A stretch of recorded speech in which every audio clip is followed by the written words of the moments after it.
Hello friends, welcome to PCS पर अड्डा। PCS पर अड्डा में आप सभी का स्वागत है। देखिए, हमने कट ऑफ कल यूपी पीसीएस को लेकर के बताया था, और एक चीज़ मैं बोलूँगा कि ये मेरा व्यक्तिगत विचार है। आप लोग इससे सहमति या असहमति रख सकते हैं। मुझे जो लगता है, दोनों एग्ज़ाम्स को देखने के बाद, देने के बाद, तो उस बेसिस पे मैं बोलना चाहूँगा कि क्या कट ऑफ हो सकती है। ये चीज़ को लेकर के ही मैं वीडियो बना रहा हूँ। आपको अगर समझ में आएगा तो ठीक है, नहीं समझ में आएगा तब भी कोई बात नहीं है। मेरी राय में जो होगा मैं उसे बिल्कुल बताना चाहूँगा। देखो, जो बीपीएससी का एग्ज़ाम था, जैसे कि आपको मालूम है कि सीट्स, इसमें मैं बहुत ज़्यादा डिटेल में नहीं जाऊँगा। मैं थोड़ा सा ही बता करके मेन मुद्दे पे आता हूँ। सीट्स इस बार 2000 प्लस है। अब इसको लेकर के ये हो गया कि वन डे टाइप का एग्ज़ाम, वन डे टाइप का एग्ज़ाम, वन डे टाइप का एग्ज़ाम, इतना बीपीएससी को लेकर के कंट्रोवर्सी हुई है। वन डे टाइप का एग्ज़ाम, पेपर लीक, पेपर में मिसमैनेजमेंट, क्या क्या चीज़ें हुई उस पर मैं नहीं जाऊँगा। दो बार में एग्ज़ाम होना, किसी तरीके से एक पेपर थोड़ा सा इजी आना, एक पेपर टफ आना, दोनों तरीके से चीज़ें हुई हैं। अब हर तरीके से ये भर्ती, मतलब शुरू होने से पहले ही नॉर्मलाइजेशन का मुद्दा, क्या क्या चीज़ें घटित हुई, उन सबको हटाते हुए हम सीधे पे पेपर कैंसिल होना चाहिए कि नहीं होना चाहिए। अब ये सब सारी चीज़ें मैं छोड़ करके जो अभी प्रेजेंट सिचुएशन दिख रही है, मैं उसके बेसिस पे बात करूँगा कि कट ऑफ क्या होनी चाहिए। देखिए, एक चीज़ मैं बोलूँगा, जिस तरीके से 68वीं या 69वीं बीपीएससी में क्या बोलते हैं, पेपर आया था, पेपर का एक स्टैंडर्ड था और लग रहा था कि पीसीएस के एग्ज़ाम्स के लिए अब आयोग तैयार हो चुका है। जिस लेवल का एग्ज़ाम चाहिए, जो क्वालिटी ऑफ कैंडिडेट चाहिए लोगों को, तो बच्चों की तैयारी थोड़ा सा टिल्टेड हो गई थी यूपीएससी की तरफ, जो कि थोड़ा सा बीपीएससी को भी ये समझ में आ गया था कि इसी तरीके से चीज़ें चलनी चाहिए, और एक कॉन्सेप्चुअल क्वेश्चन, थोड़ा सा क्वेश्चन का को फ्रेम करना कि लगे ना कि एक वजन है क्वेश्चन में, इस तरीके से उसने बनाना स्टार्ट किया था। कट ऑफ क्या जाती है, क्या नहीं जाती है, प्रीवियस में उस पर डिस्कशन नहीं करूँगा, पर मैं एक छोटी सी बात बोलूँगा। ये 150 क्वेश्चन थे। मैं 13 तारीख की बात कर रहा हूँ, 13 दिसंबर की, क्योंकि मेनली कट ऑफ तो यहीं से डिसाइड होने वाली है। पेपर 4 जनवरी का कितना भी आसान कर दें, और एक मोटा मोटा एक मान के चलो कि 10% से ज़्यादा सीरियस कैंडिडेट 15 कहीं नहीं होते हैं। 3 लाख एग्ज़ाम देंगे, उसमें से 20%, 15% ही बहुत सीरियस कैंडिडेट होते हैं, 3-4 लाख अगर देंगे तो, और सिलेक्शन उन्हीं में से चूज किया जाता है। तो किसी को इस बात का डर है कि वहाँ 6,000, 8,000, 15,000, 12,000, क्या कैसे था, 6,000 के करीब पेपर दिए हैं, तो उसमें जो है सारे बड़े अच्छे बच्चों, या पेपर आसान आ गया तो बहुत ही जल्दी सारे सेलेक्ट हो जाएंगे, काफ़ी हो जाएंगे, ऐसा कुछ नहीं होने वाला। और जैसा कि उधर से आयोग की तरफ से भी ये आश्वासन दिया गया कि हम स्केलिंग करेंगे, तो इसके लिए बच्चे परेशान ना हो, और उनकी कट ऑफ बहुत ज़्यादा डिसाइड करेगी भी नहीं कि कट ऑफ क्या जाने वाली है। तो हम आते हैं 150 क्वेश्चन पे, जो 13 दिसंबर पे हुआ था। अब इस 13 दिसंबर पे 150 क्वेश्चन की सबसे बढ़िया बात ये थी कि पेपर दिखने में ना, अभी पेपर का एक सबसे बड़ा चीज़ क्या होता है, एक पेपर कितना भी कैसा हो, एग्जाम हॉल का प्रेशर अलग होता है। बीपीएससी की मैं एक बहुत मज़े की बात बताऊँ, ये 150 क्वेश्चन देते हैं, और जैसे जिस सेंटर पे मैं गया था, तो मेरा पहली बार बिहार में कोई पेपर देने का एक आइडिया था। तो वहाँ पे क्या होता है, हर जगह पे क्या होता है, ओएमआर सीट को दे दिया जाता है पहले, आप फिल कर लो 5 मिनट पहले, या आप नीचे से निकाल लो और फिल कर लो, और फिर जब आपका गिवन टाइम, जो आपका शेड्यूल टाइम है, उस पर जैसे वो टाइम बेल बजेगी, आप तुरंत झट से वो पेपर फाड़ो, सील तोड़ो, और जो है पेपर देना स्टार्ट कर दो। बिहार में ऐसा कुछ ना है। जब गिवन टाइम पे बेल लगेगी, आप ओएमआर निकालो और उसके बाद फॉर्म भरो। जो मैंने देखा, तो ये भी एक फैक्टर बहुत बड़ा काम करता है, जो अगले आपके आने वाले अगले 5 मिनट ले जाता है, 5 से 7 मिनट, किसी कोई कोई तो और एक्स्ट्रा भी ले सकता है, कोई बड़ी बात नहीं है। तो 5 मिनट तो यहाँ फिर जाने वाले हैं। दूसरा, 150 क्वेश्चन ये दिखने में ना, एग्ज़ाम का जो प्रेशर होता है वो प्रेशर ही होता है। बाहर आकर के निकलने के बाद एग्ज़ाम बहुत आसान लगता है लोगों को, और जहाँ उन्होंने 10-20 क्वेश्चन आसान देखा, उसके बाद बोलेंगे ये कोई पेपर है, पेपर का कोई लेवल है। पर एग्ज़ाम हॉल में बैठना अपने आप में बड़ी बात होती है। अब वहाँ से क्या हुआ, इन्होंने 150 क्वेश्चन बनाए, पर इन्होंने ऑप्शन को इस तरीके से नहीं रखा कि जिस तरीके से ऑप्शन आपको वनडे एग्ज़ाम में मिलने वाले हैं। यहाँ पे थोड़ा सा इन्होंने ट्रिकी गेम खेला। अब यहाँ से इन्होंने ट्रिकी गेम खेला। दूसरा, बिहार में अब जो है नेगेटिव मार्किंग भी हो चुकी है पिछले 1-2 सालों से। तो पहले क्या होता था कि आप 150 में 150 अटेम्प्ट करके आते थे, और 150 में 150 अटेम्प्ट करने आने के बाद भी कभी मुझे लग रहा है मोटा मोटा 111-12 ही मैक्सिमम कट ऑफ जाती थी, इससे ज़्यादा कभी नहीं जाती थी जब पेपर इस लेवल का आता था। तो अब इस बार क्या होगा? जब मैंने पेपर दिया तो मुझे एक चीज़ सिंपल से समझ में आई कि ये पेपर जो है ना, ये 100 कट ऑफ वाला तो पेपर नहीं है। कि अगर कोई ये सोच ले, जो आकर के ये हो रहा था कि इस बार कट ऑफ 110 105 चली जाएगी पेपर हॉल से निकलते ही सबको, मुझे एक चीज़ समझ में आ गई थी कि ये 100 वाला तो पेपर नहीं है किसी कीमत पे। सीट चाहे 300-400-500 ही क्यों ना कर दें, 500 ही क्यों ना कर दें, पर ये 100 वाली कट ऑफ नहीं है। तो सबसे पहले तो ये दिमाग में रख लेना है कि ये अगर 500 सीट भी बिहार निकालती ना, तो ये 100 कट ऑफ किसी कीमत पे नहीं छूने वाली थी। और 100 कट ऑफ छूने वाली नहीं थी तो इस बार सीट कितनी है? 2000 प्लस सीट है। तो 2000 प्लस सीट है तो कट ऑफ तो ऑलरेडी डाउन होने वाली है। तो अब हम थोड़ा सा देखते हैं कट ऑफ डाउन होकर के कितना हो सकती है। अगर कोई भी बच्चा यहाँ पे 105 क्वेश्चन सही करता है, मान लेता हूँ कि उसने रिस्क लिया पूरा 45 150 किया, ये रिस्क नहीं ले सकता है कोई, लेकिन इस बार मान लेता हूँ मैंने लिया, तभी तो वो 90 पे आ गया कट करके 130 की निगेटिव मार्किंग। तो जब ये चीज़ें, और जो यूपीएससी के जो एक ट्रेडिशनल पैटर्न पे तैयारी करते थे, जो बीपीएससी को पिछले 2 बार से देखना स्टार्ट किया, उनके लिए पेपर एकदम बाउंसर था। और मेरी नज़र में कई सारे अच्छे बच्चे ऐसे हैं जिन्होंने 68वीं 69वीं का इंटरव्यू दिया, इवन जो 68वीं 69वीं में सेलेक्ट भी हुए और अपनी पोस्ट बढ़ाने के लिए 70वीं में आ रहे हैं।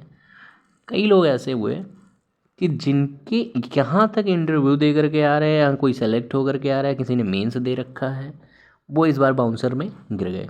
और कुछ वनडे एग्ज़ाम वाले बच्चे काफ़ी अच्छा भी कर गए, पर वो बहुत रेयर ही थे, क्योंकि वनडे एग्ज़ाम्स वाले क्या हुआ कि वो हमेशा तैयार नहीं थे, क्योंकि 68वीं और 69वीं को देखने के बाद उनके दिमाग में आया था कि चलो भर दे रहे हैं बात अलग है, बहुत लोग पेपर देने नहीं गए, या यूपी के बहुत सीरियस बच्चे यूपी की परीक्षा पे फोकस्ड हो गए तो वो भी नहीं गए पेपर देने, क्योंकि उन्हें लगा कि यूपी में मैं सेफ़ हूँ, यूपी में मुझे इतनी बड़ी वैकेंसी है तो अपना समय नहीं नुकसान करना चाहिए। तो इस वजह से कई सारे फैक्टर काम कर रहे हैं, जिसकी वजह से ऐसा उम्मीद नहीं है कि कट ऑफ बहुत हाई जाने वाली है। मुझसे व्यक्तिगत कोई पूछेगा तो मैं सिर्फ एक चीज़ बोलूँगा, मैं जनरल की कट ऑफ बताऊँगा, और उसी बेसिस पे आप लोग अपना कट ऑफ निकालिए, क्या कैसे वहाँ का रिजर्वेशन का शेड्यूल हुआ है, क्या कैसा सिस्टम है। मैं बहुत उसके बारे में, बिहार के बारे में मुझे आइडिया है नहीं, पर मुझे अगर जनरल की तरफ से बोला जाए कि जनरल में क्या कट ऑफ जा सकती है, जो मेरा एनालिसिस होगा वो मैं बता सकता हूँ। इस पेपर को देखते हुए, इस पेपर को आसान जो बोल रहे हैं उन्हें समझ नहीं है पेपर कैसे होता है, एग्ज़ाम हॉल का प्रेशर क्या होता है, और इस पेपर को बहुत कठिन बोल रहा है कोई, तो वो भी अभी शुरू ही किया है पढ़ाई लिखाई करना, उसको भी अभी बहुत आइडिया नहीं है। तो इस पेपर को मैं मॉडरेट लेवल का पेपर ओवरऑल बोलूँगा। और मॉडरेट लेवल का पेपर बोलने की वजह से मेरा हमेशा से मानना है कि 1/3 नेगेटिव मार्किंग जब होती है तो 400 से लेकर के 500 सीटों पे ऐसे पेपर में जो कट ऑफ बनती है वो ऑलमोस्ट बनती है 60 से 65% के ऊपर, हमेशा 60 से 65% के ऊपर ही कट ऑफ बनती है। मान लेता हूँ ये मॉडरेट, थोड़ा सा इजी टू मॉडरेट, 1 मिनट के मान लेता हूँ, 67वीं 68वीं 69वीं से तो काफ़ी इजी था, तो उसके बेसिस पे मान लेता हूँ, मैंने मान लिया कि फिर भी कट ऑफ कितनी, 65%, और ये लगभग 500 सीटों पे जाती है। सीटें इस बार हैं 2000 के करीब। और अगर मैं बोलूँ 150 का 65% कितना, वहाँ जहाँ पे 1/3 निगेटिव मार्किंग है, लगभग 96 97, ऐसा ही कुछ बनेगा, है ना भाई, 96 के आसपास, 95 96 जो भी बन रहा हो। पर सीटें हैं 4 गुना, और सीटें 4 गुना होने की वजह से मैं इस जनरल की कट ऑफ को खींच करके लेके आना चाहूँगा। कई सारे फैक्टर है, मैं बहुत सारे फैक्टर पे बात नहीं करना चाहूँगा कि इतना ज़्यादा प्रोटेस्ट हुआ, बच्चों की पढ़ाई डिस्टर्ब हुई, बहुत सारी चीज़ें हुई, इसमें अच्छे बच्चे भी पिस गए, कई सारे अच्छे बच्चे 82 83 पे भी आ गए। मेरी नज़र में जो कट ऑफ बन सकती है जनरल की, वो बन सकती है 86 +2, 86 ±2, ये मेरी रेंज में कट ऑफ है भैया। मेरे व्यक्तिगत इतने मार्क्स से मुझे ऐसा लगता है कि ईज़िली हो जाना चाहिए, क्योंकि मैं शायद 95 प्लस है, तो मुझे ऐसा लग रहा है कि उस पे हो जाना चाहिए। पर अपना रेफरेंस देने के बावजूद भी मैं ये बोल रहा हूँ कि जैसे कभी कभी क्या होता है कि इंसान के मार्क्स जितने होते हैं वो आसपास उसी पे कट ऑफ एक टेंडेंसी होती है बताने की। पर मैंने जितने लोगों का भी देखा एक ठीक ठाक हिसाब किताब पे, तो कुछ अच्छे बच्चों का मार्क्स ज़्यादा आ रहा है, तो उन्हें लग रहा है कि कट ऑफ जो है इतनी होनी चाहिए, इससे वो नीचे नहीं जानी चाहिए। जैसे जो 90 टच कर रहे हैं उनको लग रहा है मेरा तो आ गया 90, तो 89 90 तो कट ऑफ होनी चाहिए। कुछ 92 93 पे आ गए हैं तो उनको लग रहा है कि 92 93 या 90 से नीचे कट ऑफ नहीं होनी चाहिए। ऐसा बिल्कुल नहीं है। जिस तरीके से ये पेपर आया हुआ है, पेपर को जिस तरीके से सेट किया गया है उस बेसिस पे, और अभी 2 3 क्वेश्चन डिलीट होने वाले हैं, तो ठीक है, उसमें कॉमन नंबर किसी को मिल जाएंगे। 13 वाले में भी देखिए कितना क्या डिलीट होता है, क्या चेंज करते हैं, 1 2 क्वेश्चन डिलीट भी करेंगे। उन सब के बावजूद जिस तरीके का पेपर है और जनसंख्या जो इनको चाहिए, जिनको मेंस के लिए चाहिए, वो चाहिए 23 से 24 हज़ार बच्चों को, और 500 से ज़्यादा बच्चों को लेने वाले नहीं हैं 4 जनवरी में। तो बाकी बचे कितने बच्चे हैं? 23,500 या 22,500। 22,500 से 23,500 बच्चों को लेना है इनको 13 दिसंबर के पेपर से। और इस बेसिस पे मेरा मानना है कि भैया जिनके भी 84 से 87 क्वेश्चन हैं, है ना, 88 87, 84 से 88 87 जनरल कैटेगरी में 85 के ऊपर ही चांसेस ज़्यादा होंगे, लेकिन 84 को मान के भी दिमाग में रख सकते हैं, आपको मेंस के लिए लग जाना चाहिए। हाँ, मैं ये नहीं बोल रहा हूँ कि 84 वाले का हो ही जाएगा, बिल्कुल नहीं बोल रहा हूँ, पर हो भी सकता है। और हो सकता है तो फिर बाद में क्या करोगे? बाद में तो पछताना ही होगा ना यार, कि काश पढ़ लिए होते, काश नहीं पढ़े होते। तो मेरी नज़र में तो 88 वाला भैया यहाँ पे 100% सेफ़ है। 88 है तो 100% सेफ़ है इस बार। लोग क्या बोल रहे हैं मार्केट में, मत दिमाग में दौड़ाइए। हाँ, 84 है तो चांसेस हैं, बिल्कुल ये मत सोचिएगा कि चांस नहीं है, बिल्कुल चांस हो सकते हैं, क्योंकि अभी क्वेश्चन डिलीट होंगे तो आपके भी बढ़ जाएंगे फाइनल आंसर की आते आते। और 1 2 क्वेश्चन तो डिलीट बिल्कुल होने चाहिए, मेरे हिसाब से 2 से 3 हो जाने चाहिए, 3 क्वेश्चन कम से कम। अगर 84 है तो आप अपने दिमाग को बिठाए रहिए कि आप एंट्री मार सकते हैं, असंभव नहीं है। 88 वाले श्योर शॉट हैं, और बीच वाले भी अपने जैसे इसी रेशियो के हिसाब से 84 से 88 के बीच में 25-25% का वेटेज लेकर के बढ़ा सकते हैं। जैसे 87 86 वाले कह सकते हैं कि हम 50% सेफ़ हैं, 75% सेफ़ हैं, बिल्कुल इस बेसिस पे। 88 नंबर पाने वाले 150 में मुझे ऐसा लग रहा है, क्योंकि सीट्स ज़्यादा हैं, तो कट ऑफ 60% छूना बहुत मुश्किल हो जाना चाहिए, क्योंकि ये हमेशा की टेंडेंसी रही है। 400-500 सीट पे जनरली 1/3 के निगेटिव मार्किंग का जो भी पेपर का स्टैंडर्ड हो, वो कट ऑफ लगभग लगभग 60% के करीब ही जाती है। वो चाहे यूपी का एग्ज़ाम हो, चाहे बीपीएससी का एग्ज़ाम हो। यूपी का एग्ज़ाम इवन हमेशा कम गई है 60% से। लास्ट ईयर इतनी सीट्स कम थी, 200 समथिंग थी, 177 के करीब सीट थी। पेपर का जो भी स्टैंडर्ड रहा हो आप बोल सकते हो, पर पेपर हाल में पेपर कितना भी इजी कर दो, कितना भी कठिन कर दो, इजी कर दो, वो पेपर में कठिन ही हो जाता है। तो वो वनडे एग्ज़ाम भी नहीं है कि आँख से देखा नहीं कि लूसेंट की तरीके से झट से मारा, ऑप्शन को भी ट्रिकी बनाते हैं। तो दिमाग में बिठा के रखिए कि इस पेपर को पेपर हाल में ले जा कर के करने पे एक अलग ही प्रेशर होता है, और वहाँ पे गलती के चांसेस भी बहुत होते हैं। तो इस वजह से मेरे हिसाब से यहाँ पे जो मुझे ऐसा लग रहा है कि 88 श्योर सेफ़ है, बट जो 86 ±2 वाले चुपचाप अपनी तैयारी मेंस के लिए लगा दें। तो मेरे हिसाब से जनरल की कट ऑफ यही है। अब रही बात ओबीसी ईबीसी इन सब की, जो भी होता है ईसीबीसी ईडब्ल्यूएस, मुझे बहुत आइडिया बिहार की के बारे में ऐसा नहीं, पर जिस तरीके से कट ऑफ का एक गैप होता था लास्ट ईयर, उससे 1 2 नंबर का गैप बढ़ा लीजिए। मतलब अगर पहले 2 नंबर का जनरल और ओबीसी भी अब ईबीसी या ईडब्ल्यूएस से रहता हो जनरल में से, तो इस बार 3 नंबर का गैप कर लीजिए। उसी बेसिस पे अपना अपने हिसाब से सेटिंग कर लीजिए भैया कि कैसे क्या होता है। मेरी नज़र में फ़िलहाल मैं उस पर बहुत दावा नहीं कर सकता हूँ, दावा इस पर भी नहीं है मेरा, बट मेरी नज़र में जो है वो यही है। हो सकता है मैं गलत हूँ, सही हूँ, वो अपनी जगह है। अब दूसरी बात कर लेते हैं 4 जनवरी वालों को। आपके पेपर को सब ऐसा लग रहा है मार्केट में सब लोगों ने बोल दिया है कि एकदम ईजी था।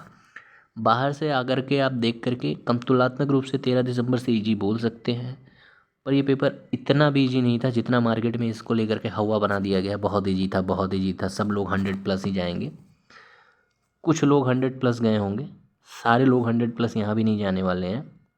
और सिलेक्शन आप देखिएगा उसी बेसिस पे होगा, स्केलिंग से होगा। तो बिल्कुल भी घबराने की ज़रूरत नहीं है 13 वालों को। और ये पेपर इतना भी आसान नहीं था जितना आसान इसको बताया जा रहा है कि ये ग्रुप डी का पेपर है या किसी और का पेपर है, आराम से जाएंगे हो जाएगा। बिल्कुल नहीं, एग्ज़ाम हॉल का एक अलग होता है। इसमें भी क्वेश्चन ठीक ठाक ट्रिकी थे। 3 क्वेश्चन डिलीटेड हो या 4 क्वेश्चन प्रीवियस से थोड़ा सा आइडिया मिल गया हो, वहाँ से कॉमन निकल आए हों, सब कुछ ठीक है।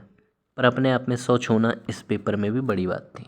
और अब जा कर के अच्छे बच्चों से मिलेंगे, वो भी 95 से 100, 105, 110 इन्हीं के बीच में रह गए हैं। 110, 105 वाले बड़े कम हैं, गिनती पे गिन जाएंगे और गिनती पे सिलेक्शन भी होना है। तो स्केलिंग वैसे भी होनी है, तो टॉप के यहाँ भी 400-500 बच्चे ले लिए जाएंगे, उधर भी उसी बेसिस पे ले लिए जाएंगे। तो घबराने की ज़रूरत नहीं, कट ऑफ पे कोई इम्पैक्ट नहीं पड़ने वाला है।